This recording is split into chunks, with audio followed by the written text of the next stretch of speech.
안녕하세요 여러분, TV 행설수설입니다. 네, 오늘은 저의 치질의 전개 과정에 대해서 한번 얘기해 보려고 하는데요. 제가 치질에 대해서 처음 인식하게 된 거는 아무래도 고3 때인 것 같습니다. 네, 고3 때 공부를 열심히 하다가 화장실에 가서 대변을 누는데 피가 콸콸콸 나오는 거예요. 그때는 그냥 제가 뭘 잘못 먹었나 보다. 그냥 혈변이 나오는데 별로 그렇게 크게 생각이 없었어요. 그냥 뭐 다른 사람도 다 나오겠지. 그냥 뭐 대수롭지 않게 넘겼어요. 이제 그러면서 20살 때도 막 혈변이 나오고 특히 술 마실 때 혈변이 많이 나왔어요. 그래서 이게 술 마시면은 혈변이 나오는구나. 술을 안 마실 때는 혈변이 많이 안 나왔어요. 이제 그러다가 제가 이제 신체 검사를 받으러 갔을 때 HB 수치가 10 이하로 나오는 거예요. 그러면서 내가 빈혈이 있구나. 그러면서 이 빈혈의 원인이 뭐지? 생각해보니까 제가 혈변이 나왔던 게 좀 생각이 나는 거예요. 그러면서 이제 약을 먹고 이랬는데 계속 그런 것들이 해결이 안 되는 거예요. 왜냐하면 치질이 계속 있는데 그게 해결이 안 되니까 이제 약을 먹어도 해결이 안 되겠죠? 그러면서 혈변이 계속 나왔어요. 근데 그때도 이제 제가 병원에 갔는데도 막 치질이 그렇게 막 심각하지 않은 것처럼 얘기해서 별로 대수롭지 않게 여기고 있다가 제가 한 22살 땐가 이제 치질이 계속 심해지고 혈변이 너무 많이 나오니까 예전에는 이제 술만 마시면은 이제 술을 심하게 마셨을 때 막 연속으로 많이 마셨을 때만 혈변이 나왔는데 그런데 이게 이제 술이 조금만 들어가도 술이 안 들어가도 좀 피곤하고 막 그러면 계속 혈변이 나오는 거예요. 그러면서 저도 좀 겁이 나기 시작하더라고요. 그러면서 22살 때 갔는데, 이제 일반 병원에 갔었어요. 치질이 되게 심하다. 그래서 이제 아마 나중에 수술해야 될 것 같다 하면서 이제 약을 주셨어요. 근데 저는 이제 아무래도 좀 수술을 해야겠다는 필요성을 느꼈고, 아무리 이제 관리를 잘해도 제가 술을 좋아하다 보니까, 이거는 내가 결국에 수술 안 하면 계속 혈변이 나오겠구나. 이런 생각이 들더라고요. 이제 그러면서 아무래도 일반 병원보다는 대학병원에서 수술을 받는 게 좀 더 전문적이고 제 몸에 더 좋겠다는 생각이 들었어요. 이제 그러면서 1차 병원에서 그게 보험을 받으려면 1차, 2차 병원에서 그 대학병원에 가야 된다는 의뢰서를 받고 그 다음에 가야 되거든요. 이제 그러면서 그런 과정을 거쳐서 3차 병원으로 방문했어요. 이제 대학교 병원이죠.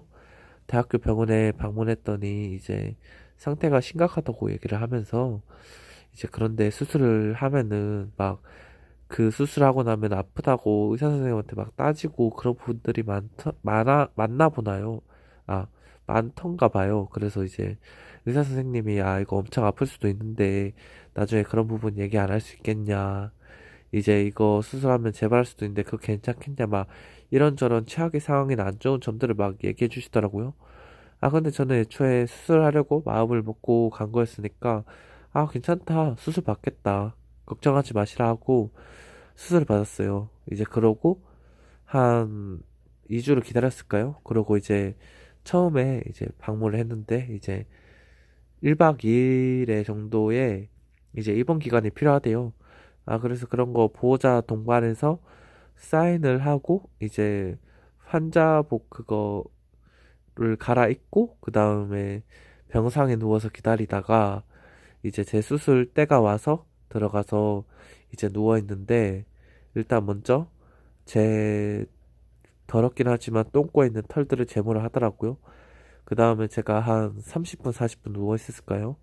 그 다음에 이제 의사 선생님이 들어오셔서 제 그런 항문에 튀어나온 그 치액들을 가위로 막 자르기 시작하시더라고요. 그러면서 뭔가 처음에는 그 느낌이 되게 서걱서걱 잘리는 그런 느낌이 들었는데, 그때는 뭐 그렇게 크게 아프진 않았어요. 그냥 좀 따끔한 정도? 그러다가 이제 병실에 와서도 막 그렇게 크게 아프진 않았어요. 왜냐하면 마취를 하고 수술을 했었거든요. 그래서 좀 누워서 쉬다가 이제 친구들이랑 뭐 얘기도 하고 이러는데 이제 좀 웃을 때마다 항문에 힘이 들어가니까 아프기 시작하더라고요. 그럼 무통주사를 저는 처음에는 어떻게 잘 하는지 몰라서 막 눌렀는데 그러다가 무통주사가 다 따른 거예요. 근데 무통주사도 따르고 마취도 풀리기 시작하니까 점점 아프기 시작하더라고요. 이제 첫째 날은 괜찮았는데 둘째 날부터 아파서 잠이 안 오는 거예요. 그래서 3시간, 4시간 자고 또 그러다가 이제 제일 문제였던 거는 오줌이 안 나오는 거예요. 그게 아무래도 항문 쪽에 이렇게 마취를 하다 보니까 그 방광 쪽 그런 관략근에도 힘이 안 들어가는 거예요. 그러가면서 막 관을 넣어서 오줌을 빼내는데 그게 굉장히 아파요.